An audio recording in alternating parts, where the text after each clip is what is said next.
நமஸ்காரம். 1000 நாமங்கள் 1000 கதைகள் 476வது திருநாமம் தர்மகுப்பே நமக. காஞ்சிபுரத்தில் சுவாமி வேதாந்த தேசிகன் வாழ்ந்து வந்த காலம்.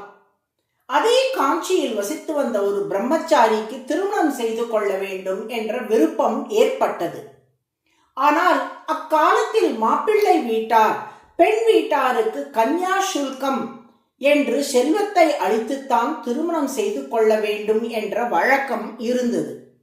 ஏழையான இந்த பிரம்மச்சாரி கன்யா சுல்கம் கொடுப்பதற்கு செல்வம் வேண்டி காஞ்சியில் உள்ள பலரை அணுகினான். அவர்களுள் சிலரிடம் பணம் இருந்தாலும் அதை தருவதற்குரிய மனம் இல்லாததால் அவர்கள் பிரம்மச்சாரியிடம், நம் வரதராஜ பெருமாள் கோவிலில் வேதாந்த தேசிகர் என்று ஒருவர் இருக்கிறாரே, அவர்தான் இந்த ஊரிலேயே பெரிய செல்வந்தர், நீ அவரது உதவியை போய் நாடு என்று சொல்லி அனுப்பி வைத்தார்கள்.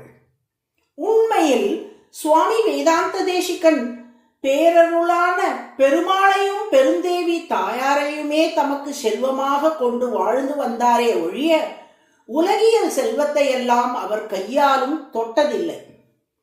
அவரை சோதித்து பார்ப்பதற்காக எண்ணி இந்த பிரம்மச்சாரியை அவரிடம் சிலர் அனுப்பி வைத்தார்கள். அந்த பிரம்மச்சாரியும் அவர்களின் கூற்றை நம்பி சுவாமி வேதாந்த தேசிகனிடம் சென்று தாம் திருமணம் செய்து கொள்வதற்குரிய செல்வம் வேண்டும் என்று கேட்டான். நீ எதற்காக திருமணம் செய்து கொள்ள விரும்புகிறாய் என்று கேட்டார் தேசிகன்.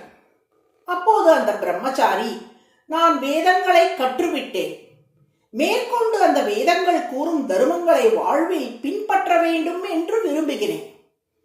அதை செய்ய வேண்டும் என்றால் ஒரு நல்ல இல்வாழ்க்கை வேண்டும் அல்லவா, அதற்காகத்தான் திருமணம் செய்து கொள்ள விரும்புகிறேன் என்றான். இதை கேட்டு வியந்தார் தேசிகன்.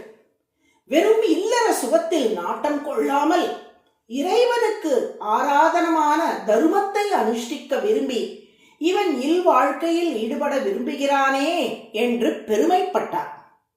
அந்த பிரம்மச்சாரியை காஞ்சிபுரத்தில் கல்யாண கோட்டி விமானத்தின் கீழே கோவில் கொண்டுள்ள பெருந்தேவி தாயாரின் சந்நிதிக்கு அழைத்து வந்தார்.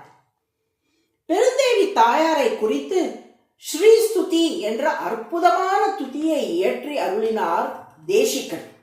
யோகாரம்பத்வரித மனசோ யுஷ்மதைகாந்திய யுக்தம் தர்மம் பிராப்தும் பிரதமம் இகையே தாரயந்தே தனாயாம் தேஷாம் பூமேர் தனபதி கிருஹாத் அம்பராத் அம்புதேர்வா தாரா நிர்யாந்தி அதிகம் அதிகம் வாஞ்சிதானாம் வசூனாம். இந்த 16வது ஸ்லோகத்தை வேதாந்த தேசிகன் சொன்னவாறே பெருந்தேவி தாயார் தங்க மழையை அங்கே அப்பொழுதே பொழிந்து விட்டார். இல்லற தர்மத்தை அனுஷ்டிக்க விரும்பி யார் ஒருவர் திருமகளையும் திருமாலையும் நாடி வருகிறார்களோ அவர்களுக்கு பூமியில் இருந்தும் குபேரன் வீட்டில் இருந்தும் வானில் இருந்தும் கடலில் இருந்தும் எல்லா செல்வங்களும் வந்து மழையாக கொட்டும் என்பது இந்த ஸ்லோகத்தின் பொருள்.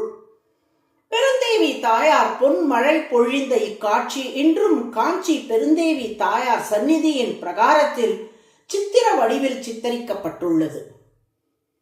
செல்வத்துடன் புறப்பட்ட பிரம்மச்சாரி தேசிகனிடம், சுவாமி, பெருமாளும் தாயாரும் அடியேனுக்கு அளவுக்கு அதிகமான செல்வத்தை தந்துவிட்டார்களே, இதனால் என் மனம் மாறி தர்மத்தையும் நான் மறந்து ஒருவேளை செருக்குற்று சுகபோகத்தில் திளைக்க தொடங்கிவிட்டால் என்ன ஆவது என்று கேட்டார். அதற்கு தேசிகன், இது நீயாக தேடிய செல்வம் அன்று, திவ்ய தம்பதியர் அருளிய செல்வம். நாமாக ஈட்டிய செல்வமாக இருந்தால் அது நமக்கு கர்வத்தை கொடுக்கும். திவ்ய தம்பதியர் நமக்கு செல்வத்தை அருளினால் செல்வத்தை அருளியதோடு அப்படியே விட்டுவிடாமல் நாம் அதை கொண்டு அறவழியால் வாழ்கிறோமா என்பதையும் அவர்களை கண்காணித்து நம்மை காப்பார்கள். தன் அடியார்கள் தர்மத்தில் இருந்து விலகாமல் எப்போதும் காக்கும் அந்த பேரருளாளனும் பெருந்தேவியும் துணை நிற்க நீ அஞ்ச வேண்டாம் என்று சொல்லி அனுப்பி வைத்தார்.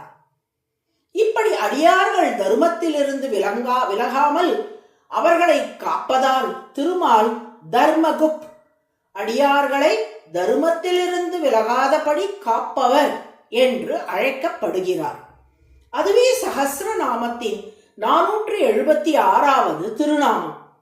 தர்மகுப்பே நமக என்று தினமும் சொல்லி வரும் அன்பர்கள் தர்மத்திலிருந்து என்றும் விலகாதபடி திருமால் காத்தருளுவார். நாராயண நாராயண.